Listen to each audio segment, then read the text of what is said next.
আয়াত ৩৯। ওয়াল্লাযীনা কাফারু ওয়া কাযযাবু বিআয়াতিনা উলাইকা আসহাবুন নার হুম ফিহা খালিদুন।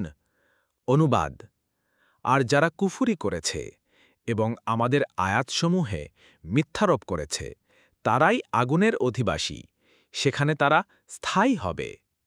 তাফসীর। ১ নং ফুটনোটের বিবরণ।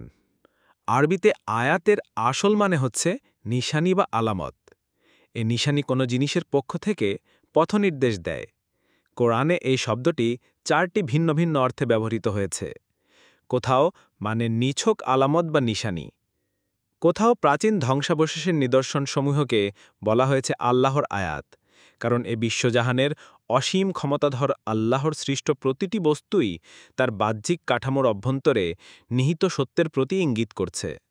কোথাও নবী রাসূলগণ যেসব মোজেজা দেখিয়েছেন সেগুলোকে বলা হয়েছে আল্লাহর আয়াত, কারণ এ নবী রাসূলগণ যে এ বিশ্বজাহানের সার্বভৌম ক্ষমতাসম্পন্ন প্রভুর প্রতিনিধি, এ মোজেজাগুলো আসলে তাঁরই প্রমাণ ও আলামত ছিল।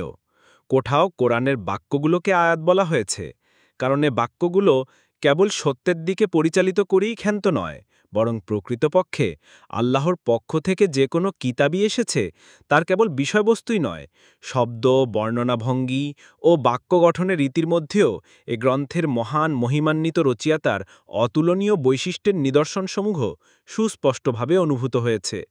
কোথায় আয়াত শব্দটির কোন অর্থ গ্রহণ করতে হবে তা বাক্যের পূর্বাপর আলোচনা থেকে সর্বত্র সুস্পষ্টভাবে জানা যায়।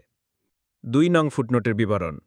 রাসূলুল্লাহ সাল্লাল্লাহু আলাইহি ওয়াসাল্লাম বলেছেন, আর যারা জাহান্নামবাসী হিসেবে সেখানকার অধিবাসী হবে তারা সেখানে মরবেও না, বাঁচবেও না। অর্থাৎ কাফির, মুশরিক এবং মুনাফিকরা সেখানে স্থায়ী হবে, সুতরাং তাদের জাহান্নামও স্থায়ী।